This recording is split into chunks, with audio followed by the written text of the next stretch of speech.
اس video کے پہلے کے 2 پارٹ اور بھی ہیں جن کے لنک آپ کو اس ویڈیو کے ڈسکرپشن میں مل جائیں گے، تو جڑے رہیں، چینل کو ضرور سبسکرائب کریں اور بیل آئیکن کی گھنٹی ضرور آن کریں تاکہ ہمارے ہر آنے والے نئے ویڈیو کی نوٹیفیکیشن آپ تک سب سے پہلے پہنچ سکے۔ ابھی 1-2 پشتوں پہلے ہمارے آپ کے دادا نانا کے زمانے میں چیزیں کم تھیں، مکان کچے تھے، بستر معمولی تھے، کھانے سادہ تھے، لیکن خوشیاں ہی خوشیاں تھیں، برکت تھی، دل مطمئن تھا۔ اس وقت کی بڑی مصیبت دل کی بے اطمینانی، اور دنیا بھاگتی کس کے پیچھے ہے؟ میں اور آپ سب خوشی کے چند لمحوں کے لیے، لیکن ہم بھاگتے جاتے ہیں اور خوشی آگے آگے بھاگتی جاتی ہے، ملتی ہی نہیں خوشی۔ ایک بچہ جو ہوتا ہے چھوٹا، بہت غور سے سنیے گا، ایک چھوٹا بچہ جو ہوتا ہے وہ یہ کہتا ہے کہ ابھی تو میں بہت چھوٹا ہوں، سب لوگ مجھے ڈانٹتے ہیں، کبھی باجی ڈانٹتی ہیں، کبھی پاپا ڈانٹتے ہیں، کبھی ابو، کبھی امی، میں ذرا بڑا ہو جاؤں پھر بتاؤں گا۔ تھوڑے دن انتظار سب لوگ کر لیں، وہ دل میں پلان بناتا رہتا ہے کہ ذرا بڑا ہو جاؤں، اور جہاں وہ 11-12 سال کی عمر میں پہنچا تو اچک اچک کر آئینے میں دیکھتا ہے کہ مونچھیں نکلنی شروع ہوئی ہیں، کیونکہ اس کو بدلہ لینا ہے۔ وہ سوچتا ہے ابھی تو سب ڈانٹ رہے ہیں تو چلو چھوٹے ہیں، بڑے ہو کے بدلہ لوں گا، پھر خوشیاں مناؤں گا۔ اب جو بڑا ہوتا ہے تب 8ویں کا امتحان اور 10ویں کا امتحان اور بورڈ کا امتحان اور سائنس کا امتحان اور میتھمیٹک کا امتحان اور ٹیوشن، یہ اور وہ، تو مصیبت بیچارہ۔ وہ سوچتا ہے اچھا چلو ٹھیک ہے، تھوڑا میں پڑھ لکھ کے بڑا بن جاؤں، ڈاکٹر انجینئر کچھ بن جاؤں، پھر میں خوش ہوں۔ اس کے بعد ہو جاتی ہے شادی۔ پہلے زمانے میں کہتے تھے شادی خانہ آبادی، آج کے زمانے میں کہنا چاہیے شادی خانہ بربادی۔ جن کی ہو چکی ہے وہ اپنے تجربوں کی وجہ سے میری بات سن کے ہنس رہے ہیں، جن کی نہیں ہوئی ہے اللہ ان کی مدد کرے۔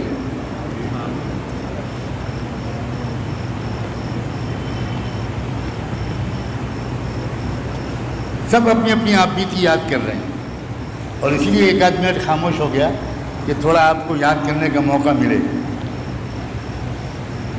شادی سے پہلے تو نوجوان لڑکا اور لڑکی دونوں سوچتے ہیں کہ بس شادی ہوگی اور میں بنوں گا شاہ جہاں، بیگم بنے گی ممتاز محل، اور دونوں مل کے بنائیں گے تاج محل۔ اور ہوتا کیا ہے؟ جن سب کی ہو چکی ہے ان سے پوچھو، بشرطے کہ وہ سچ بولے۔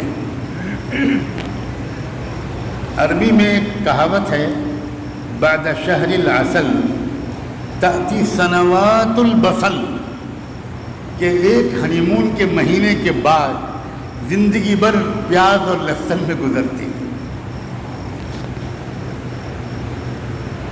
کہاں گئے خوشیاں؟ آج ساس سے لڑائی ہو گئی، آج نن باون میں لڑائی ہو گئی، آج یہ ہو گیا، آج میکے جا کے بیٹھ گئی، آ نہیں رہی ہے، یہ مصیبت ہے ہی نہیں۔ یہ یقین مانو، جب تک انسان کے دل کو اللہ سے محبت کا اور خوف کا تعلق نہیں ہوگا، کسی صورت میں دل خوش نہیں ہو سکتا۔ الا بذکر اللہ تطمئن القلوب، اللہ نے دل بنائے ہیں، اور اللہ بہتر جانتا ہے کہ دل کیسے خوش ہوگا، اور اللہ نے اپنے بندوں اور بندیوں کو بتا دیا، چھپایا نہیں، بے خبر نہیں رکھا۔ میرے بندوں اور بندیوں، مجھے جتنا تم یاد کرو گے اتنا تمہارے دلوں کو خوشیاں ملیں گی، سکون ملے گا۔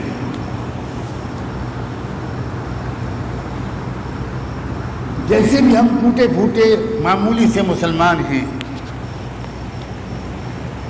لاکھوں کروڑوں لوگوں سے بہتر ہے۔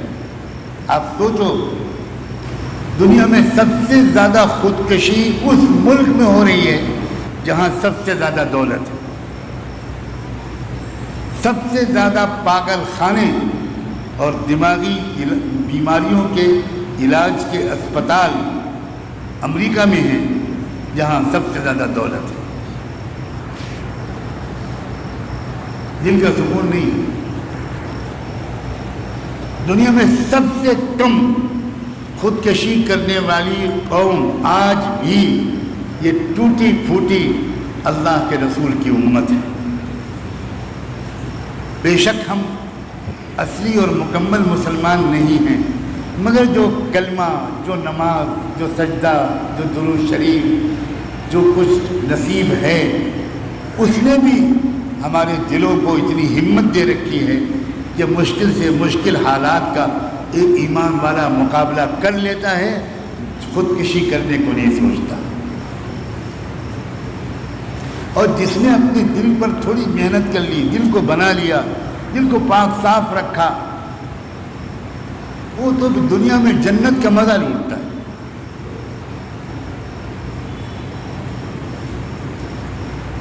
سیدنا عبداللہ ابن عباس رضی اللہ عنہما کا ایک مشہور ارشاد ہے، ان فی الدنیا جنتا من لم يدخلها لم يدخل جنت الآخرہ. اس دنیا میں بھی ایک جنت ہوتی ہے، جو شخص اس دنیا کی جنت میں نہیں جائے گا وہ آخرت والی جنت میں بھی نہیں جا سکے.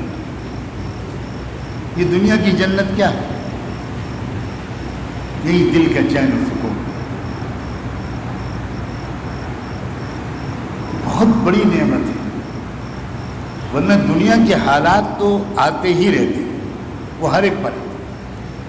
سب کے حالات ایک سے نہیں رہتے.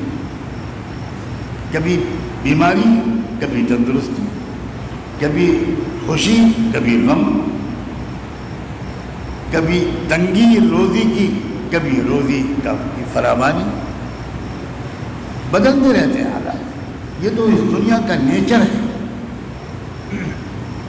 اب جس انسان نے اپنے دل کو بنا لیا ہے، اس کو ایک سلیقہ آ جاتا ہے کہ خوشیاں جب آئیں، نعمتیں ملیں، تو کوئی بڑا بولنا، اللہ کا شکر ادا کرنا، اور یہ بار بار سوچتے رہو، یاد دلاتے رہنا کہ یہ جو کچھ ہے مالک، یہ آپ کا کرم ہے، میرا کچھ بھی نہیں. سواری پر بیٹھے تو یاد کر لیا یہ سواری آپ نے دی ہے، سبحان الذی سخر لنا. کھانا کھانے بیٹھے پھر یاد کر لیا، کھانا کھا کے فارغ ہوئے پھر یاد کر لیا کہ اللہ یہ تو آپ ہی نے دیا کھانا، میرا کوئی کمال. کپڑے بدلے تو پھر یاد کر لیا کہ اللہ یہ کپڑے آپ نے مجھ کو دیے.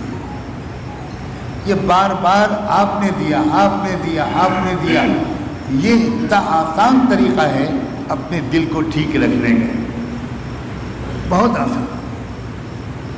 اللہ کو یاد کرتے رہے. کوئی پریشانیاں آئی، بیماری آئی، الجھن، غم، کوئی مقدمہ، کوئی اور تکلیف، تب بھی جس انسان کا دل اچھا ہوتا ہے وہ نہ اللہ سے ناراض ہوتا ہے، نہ بدگمان ہوتا ہے، نہ مایوس ہوتا ہے. وہ فوراً یاد کرتا ہے کہ میرا رب جو ہے وہ نہ بے رحم ہے، نہ بے خبر ہے، نہ بے بس ہے. اس نے اگر یہ تکلیف بھیجی ہے تو یقیناً وہ میرا بھلا چاہتا ہے، برا نہیں چاہتا. وہ کچھ نہ کچھ اس میں فائدہ ہے میرا، جس کے لیے اس نے تکلیف بھیجی ہے. اب بس وہ پھر اپنی غلطی ڈھونڈ کر اس کو درست کرنے میں لگ جاتا ہے. اور جب اللہ دیکھتا ہے کہ مجھے اپنے بندے کو ستانا تو مقصود نہیں تھا، اپنی اصلاح کی طرف بندے کو متوجہ کرنا تھا، جب بندہ اپنی غلطی کو دور کرنے میں لگ گیا تو اللہ بھی وہ تکلیف کو اٹھا لیتا.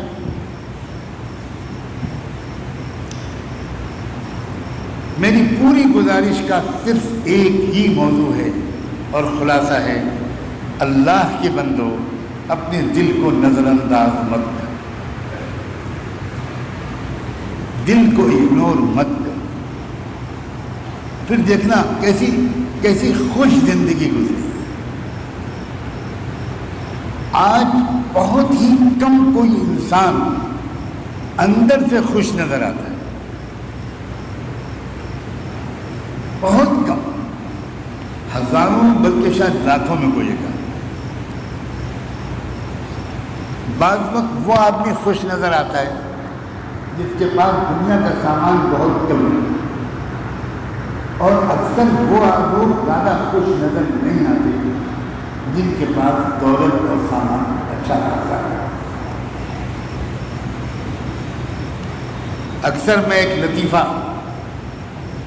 لطیفے کے ذریعے بھی یہ بات سمجھانا چاہتا ہوں۔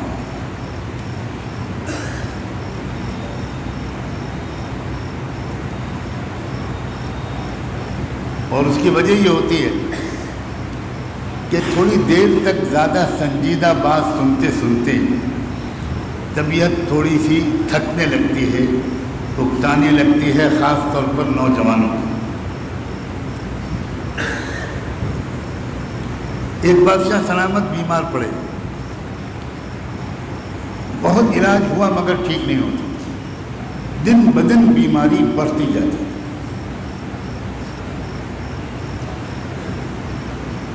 حکومت نے، وزیر اعظم نے دور کسی ملک سے بہت ماہر حکیم کو بلایا بادشاہ سلامت کے علاج کے لیے۔ حکیم صاحب آئے، بادشاہ سلامت کو انہوں نے دیکھا، پوری ہسٹری سنی، اس کے بعد انہوں نے نسخہ لکھنا شروع کیا۔ نسخہ لکھ کر وزیر اعظم کو دیا کہ یہ استعمال کرائیے، مجھے یقین ہے کہ بادشاہ سلامت ٹھیک ہو جائے۔ وزیر اعظم نے نسخہ ہاتھ میں لیا تو یہ سوچ کر لیا کہ بڑی قیمتی جڑی بوٹیاں اور دوائیں لکھی ہوں گی، کہاں کہاں سے منگانی پڑیں گی، مگر بادشاہ کا مسئلہ ہے، منگایا جائے گا۔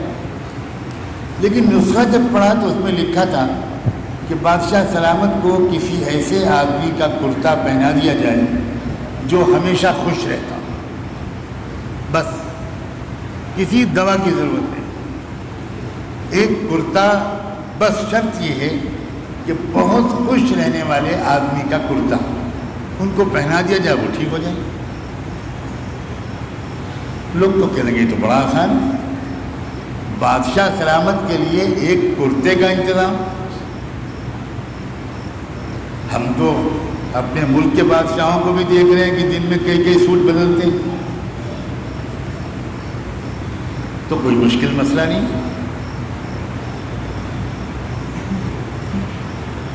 بادشاہ بیمار بہت ہے اس لیے وہ خوش نہیں ہیں، چل کے وزیر اعظم سے کرتا مانگ لیتے ہیں، وہ تو بہت خوش ہوں گے۔ تو پہنچے وزیر اعظم کے پاس اور ان سے کہا کہ یہ نسخہ لکھا ہے ان حکیم صاحب نے جن کو آپ نے بلایا تھا، ایک کرتا عنایت فرما دیجئے، آپ تو وزیر اعظم ہیں، آپ سے زیادہ خوش اس ملک میں کون ہوگا، ایک کرتا دے دیجئے، پہنا کے دیکھتے ہیں۔ تو وزیر اعظم نے جواب دیا کہ دیکھو بھائی، میں دھوکہ تو دوں گا نہیں، کرتے تو سب لے جاؤ جتنے میرے ہیں، مگر اگر یہ شرط ہے کہ خوش آدمی کا کرتا چاہیے تو میں دھوکہ نہیں دوں گا، میں خوش نہیں رہتا، ویسے کرتے میرے حاضر ہیں۔ لوگوں نے سوچا کہ نہیں، بہت شکریہ، ہمیں تو ایسے آدمی کا کرتا چاہیے جو ہمیشہ خوش رہتا۔ وزیر اعظم کے بعد جو دوسرے سب سے بڑے وزیر تھے، ڈیفنس منسٹر صاحب، وزیر دفاع، ان کے پاس گئی، پوری کہانی سنائی، ان سے کہا کہ آپ کے اشارے پر تو بری بحری فوجیں حرکت کرتی ہیں، آپ ایک کرتا دے دیں۔ تو انہوں نے کہا کہ بھائی اگر یہ شرط ہے کہ خوش آدمی کا کرتا تو بھائی مجھے معاف کر دو، اور یقین نہ آئے تو میری بیوی سے پوچھو، میں پچھلے 20 سال میں کبھی خوش ہوا ہوں؟ کرتے پجامے بنیان سب لے جاؤ، مگر اگر یہ شرط ہے کہ خوش آدمی کا کرتا تو بھائی میں جھوٹ نہیں بولوں گا، میں بادشاہ کا نمک کھاتا ہوں۔ بڑے پریشانی ہو گئی. ایک ایک کر کے سب وزیروں کے پاس گئے, سب نے ہاتھ جوڑ لیے کہ بھائی اگر یہ شرط ہے کہ خوش آدمی کا کرتا تو بھائی میں خوش نہیں ہوں, اور کسی کے پاس جاؤ. اس کے بعد بڑے بڑے بلینائر اور ملینائر کے پاس گئے اور سب نے ایک ہی جواب دیا کہ بھائی مجھ کو تو نیند کے انجیکشن کے بغیر نیند ہی نہیں آتی, مجھے تو شراب پینی پڑتی, مجھے سو ہی نہیں پاتا, اس لیے بھائی میں کرتا نہیں دوں گا, اگر دوں گا تو یہ دھوکہ ہوگا. اب لوگ پریشان ہو گئے کہ جس نسخے کو بہت آسان سمجھا تھا وہ تو سب سے زیادہ مشکل نکلا. پھر مشورے کے بعد یہ طے کیا کہ چھوڑو وزیروں کو, چھوڑو امیروں کو, چھوڑو شہروں کو, اور چلو دیہاتوں میں غریبوں کے پاس. اب کئی ٹیمیں بنا دی گئی اور ملک کے اندر مختلف دیہاتوں میں, گاؤں میں الگ الگ ٹیموں کو بھیجا گیا. ڈھونڈتے رہے. ایک ٹیم کو دور سے نظر آیا کہ ایک بڑے میاں تالاب میں دونوں پیر لٹکائے اور وہ ہر تھوڑی دیر کے بعد پانی نکالتے ہیں کسی چیز میں تالاب سے, اور نہا رہے ہیں, مست ہیں, گیت گا رہے ہیں, گانا گا رہے ہیں, بڑے خوش ہیں. تو یہ ٹیم جو تھی سرکاری یہ پہنچ گئی. کہا بڑے میاں کیا کرتے ہو؟ تو انہوں نے کہا کہ کھیت میں مزدوری کرتا ہوں. کہنے لگے اب مزدوری ختم, اب نواب بنو گے, نواب سونے میں تولے جاؤ گے, زمیندار بن جاؤ گے, جاگیردار بن جاؤ گے, تمہارے نوکر چاکر غلام باندیاں ہوں گی. تو وہ بڑے میاں بہت غور سے سنتے رہے اور پھر کہنے لگے کہ بھائی یہ سب کیسے ہوگا, ہم کو کیوں ہمارا مذاق اڑاتے ہو, ہم غریب آدمی ہیں. تو کہنے لگے ہم مذاق نہیں اڑا رہے, بات یہ ہے کہ بادشاہ سلامت بیمار ہیں. ان کا ہاں یہ تو ہم نے بھی سنا ہے. حکیم صاحب بلائے گئے تھے, انہوں نے نسخہ لکھا ہے کہ ایک ایسے آدمی کا کرتا بادشاہ سلامت کو پہنا دیا جائے جو ہمیشہ خوش رہتا ہو. اور یہ تو ہم نے دیکھ لیا دور سے کہ بڑے میاں بہت خوش رہتے ہو آپ, اس لیے کرتا دے دو, بادشاہ سلامت کو پہنائیں گے, وہ ٹھیک ہو جائیں گے. پوچھیں گے کہ یہ کس کا کرتا تھا تو ہم تم کو لے جا کے کھڑا کر دیں گے. اب پھر بادشاہ تو بادشاہ, کیا کیا تم کو انعام میں مل جائے گا. یہ ہے قصہ. تو بہت زور سے ہنسے وہ بڑے میاں اور کہنے لگے بچوں یہ تو تم بالکل ٹھیک کہتے ہو کہ میں بہت خوش رہتا ہوں, مگر کرتا تو میرے پاس ہے نہیں. بات سمجھے. اللہ آپ کو دنیا سے آخرت تک ہمیشہ ہنستا رکھے. جن کے پاس ہزاروں کرتے تھے وہ خوش نہیں تھے, جن کے جو خوش تھا اس کے پاس ایک بھی کرتا ہے. یہی سمجھانا چاہ رہا ہوں شروع سے آخر تک. خوشیوں کا تعلق ان چیزوں سے نہیں ہے, بلا شبہ یہ اللہ کی نعمتیں ہیں اور ہم کو ان سب چیزوں کی حلال ذریعے سے ضرورت ہے, لیکن خوشی کا تعلق اس سے نہیں. آپ جب خوشی کا اظہار کسی سے کرتے ہیں تو کیا کہتے ہیں؟ آج میرا دل بہت خوش ہے. کیا آپ کہتے ہیں کہ آج میرا گھٹنا بہت خوش ہے, آج میرا پیٹ بہت خوش ہے, آج میں نے بریانی کھائی. اگر آپ کہیں گے میرا پیٹ بہت خوش ہے تو جلدی سے اسپتال پہنچایا جائے گا, یہ بہکی باتیں کر رہے ہیں. اگر آپ کہیں گے کہ صاحب آج میرا سر بہت خوش ہے تو دماغ کے ڈاکٹر کے پاس لے جائیں گے. ساری دنیا کہتی ہے کہ دل خوش ہے, کوئی نہیں کہتا کہ بستر خوش ہے, کوئی نہیں کہتا کمرہ خوش ہے اس لیے کہ اس میں نیا اے سی لگا ہے, کوئی نہیں کہتا کہ میرا گھٹنا اور میری کرسی اور میری میز خوش ہے. سب کہتے ہیں دل خوش ہے. دل کی خوشی کا تعلق یاد رکھو شرافت والے کاموں سے. میں بڑی آسان زبان بولنا چاہتا ہوں. اچھے کام, شرافت کا کام, صاف ستھرا رہنا،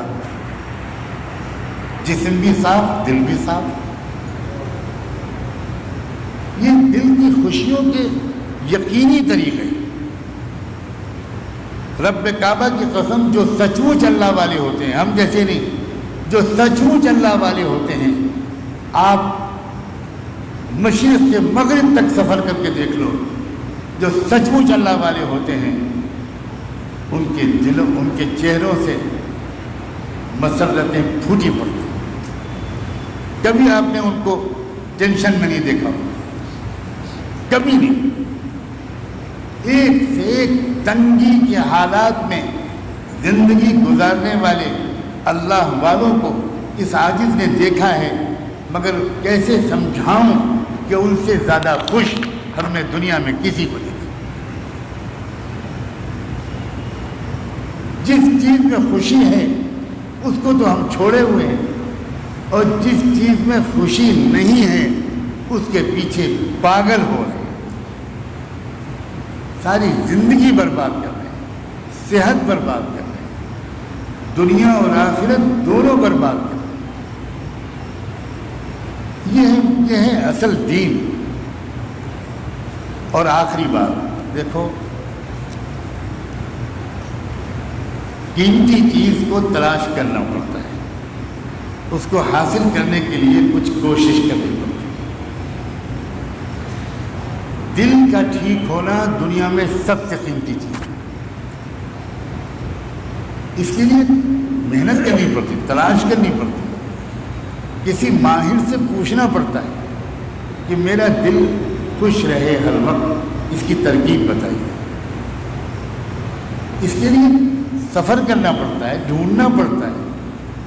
لیکن عجیب مصیبت ہے اس دور میں کہ لاکھوں میں کسی ایک انسان کو بھی اپنے دل کی کیفیت کی آج کل فکر نہیں. بیماریاں پالے ہوئے ہیں، دن گزر رہے ہیں، راتیں گزر رہی ہیں، عمر تمام ہو رہی ہے، اور دل کی کیفیت اچھی نہیں ہے. یہ ساس اور بہو کے جھگڑے کیوں ہوتے ہیں؟ شاید ہی کوئی گھر ہو جہاں ساس اور بہو کے جھگڑے نہ ہوں. اگر ساس کا بھی دل اچھا ہو، بہو کا بھی دل اچھا ہو، تو یقین مانیں گھر میں ایسا پیار محبت کا ماحول ہوگا کہ دیکھنے والوں کو رشک آئے. جھگڑے کیوں ہوتے؟ نہ ساس نے اپنے دل کو ٹھیک کیا، نہ بہو نے دل کو ٹھیک کیا، نہ نند نے ٹھیک کیا، نہ باوج نے ٹھیک کیا. یہ جھگڑے اسی لیے، مقدمے بازیاں، آپس کے ٹینشن، تناؤ، یہ سب اس لیے.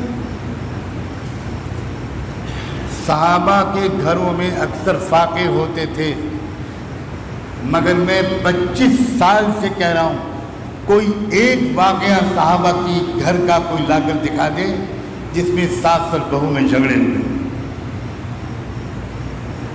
فاقے ہوتے تھے،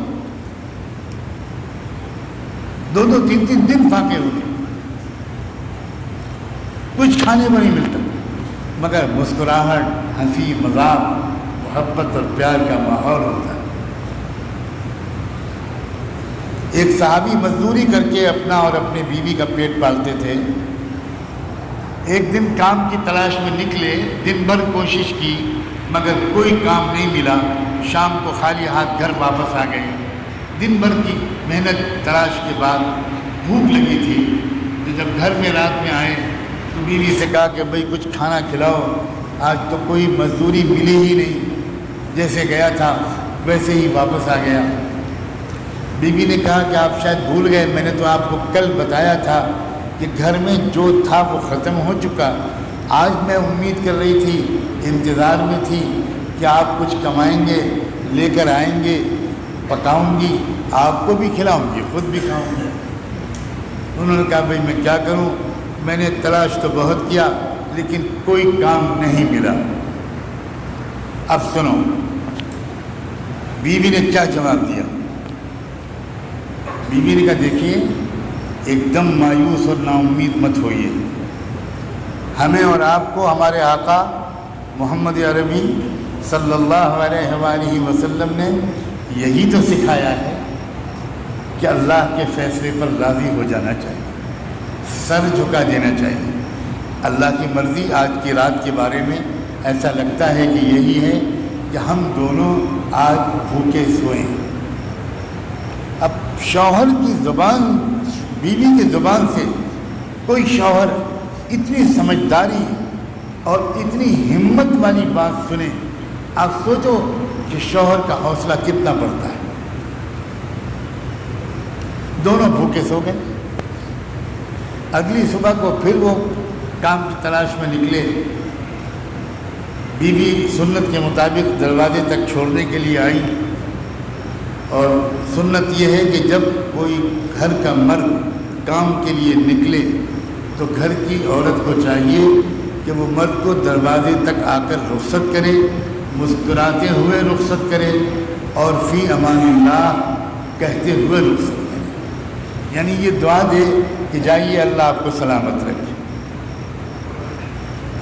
دوسری دن صبح ان صحابی کی بیوی نے اپنے شوہر کو جو مزدوری کے لیے جا رہے تھے یہی دعا دے کر سنت کے مطابق رخصت کیا، لیکن دوسرے دن بھی دن بھر کی تلاش کے باوجود کوئی کام نہیں ملا۔ پھر شام کو گھر خالی ہاتھ آنا پڑا۔ پھر وہی بات میاں بیوی کے درمیان ہوئی جو کل ہوئی تھی۔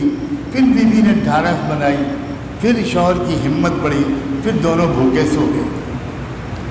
تیسری صبح کو پھر شوہر نکلا کام کو، پھر بیوی دروازے تک آئی، رخصت کیا، دعا دے کر مسکراتے ہوئے شوہر نکل گئے دروازے سے۔ چند قدم چلے تھے کہ بیوی کو کچھ یاد آیا۔ بیوی نے کہا ایک منٹ ذرا واپس آئیے۔ وہ واپس آئے، کہا کیا بات ہے؟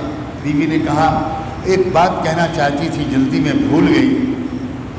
میں یہ جانتی ہوں کہ آپ کو مجھ سے کتنی محبت ہے اور آپ میرا کتنا خیال رکھتے ہیں۔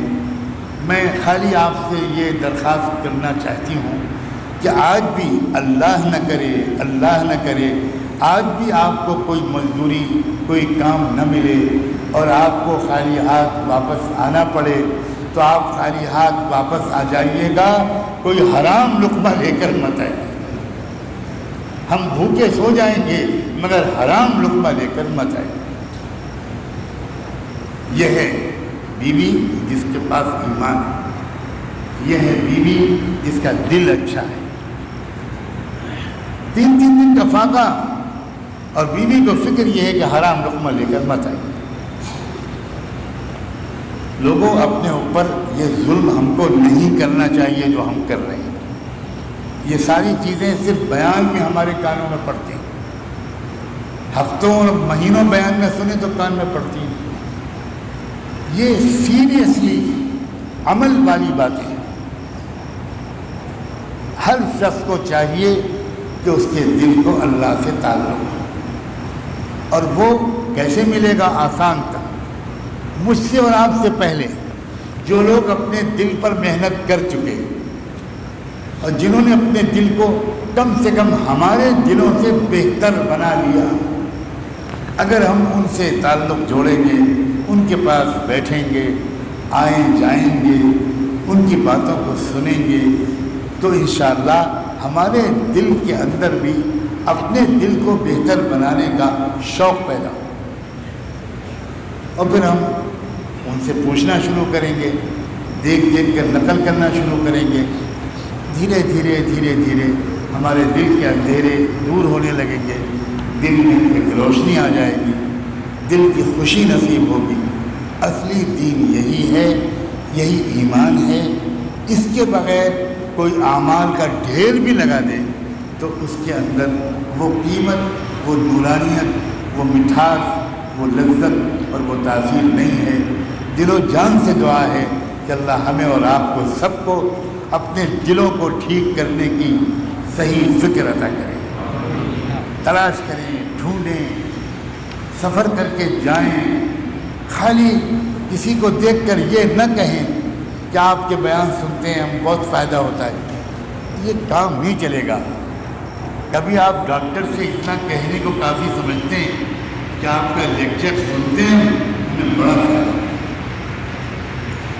کبھی صرف ڈاکٹر کا لیکچر سننے سے اتنا فائدہ ضرور ہو سکتا ہے کہ آپ کے دل میں تھوڑی امید بڑھ جائے کہ میں بہت دن سے بیمار ہوں، اس ڈاکٹر کا علاج کراؤں تو شاید مجھے فائدہ ہو۔ لیکن ڈاکٹر کے پاس تو جانا پڑے گا، اپنی بیماریاں بتانی پڑیں گی، کڑوی کسیلی دوائیں کھانی پڑیں گی، پرہیز کرنا پڑے گا۔ اللہ کرے ہم سب کو بھی اپنے دل کی دنیا کی بارے میں فکر نصیب ہو، تلاش کریں ہم یہ مسجد، یہ جگہ، یہ اہل دل کی یادگار ہے۔ چوٹی کے اہل دل تھے، اب وقت نہیں رہا ورنہ میں کچھ واقعات سناتا اس ولی کامل کی، اس سراپا نور شخصیت کی، حضرت مولانا خواجہ عبد المالک صدیقی نور اللہ مرقدہ کی، کہ جنہوں نے یہ ایک یہاں پر کچھ بنیاد ڈالی تھی، کچھ کام شروع کیا تھا۔ اللہ تبارک و تعالیٰ اپنے کرم سے اس کو سدا بہار رکھے، علم اور ذکر کی تحفے مشرق مغرب شمال اور جنوب عرب اور عجم میں یہاں سے آپ کی بستی سے پہلے اللہ تبارک و تعالیٰ ہم سب کے جمع ہونے کو بے حد قبول فرمائے، ہمیں تقویٰ اور اخلاص نصیب فرمائے۔ وآخر دعوانا ان الحمد